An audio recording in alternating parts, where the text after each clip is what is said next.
अपनी पत्नी के अंधे होने का टेस्ट करने के लिए पति जानबूझकर उसे एक ऐसे बेडरूम में ले गया जो पूरी तरह थंबटैग्स से भरा हुआ था। फिर उसने चुपचाप अपनी गर्लफ्रेंड, जो घर की नौकरानी थी, को इशारा किया कि वह उसकी पत्नी को थंबटैग्स से भरे बेड पर धक्का दे दे।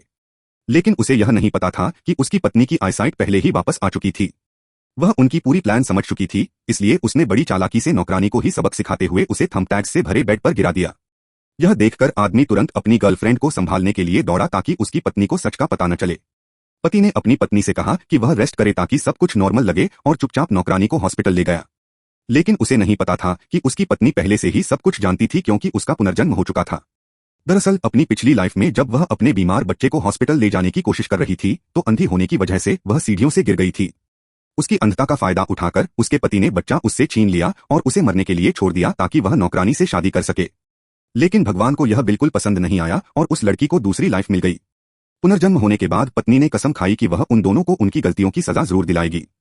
तभी नौकरानी उसे खत्म करने के लिए जहरीला सूप लेकर आई, लेकिन उसे नहीं पता था कि लड़की को पहले ही शक हो चुका था कि सूप में जहर है, इसलिए उसने तुरंत नौकरानी के हाथ से जहरीला सूप नीचे गिरा दिया।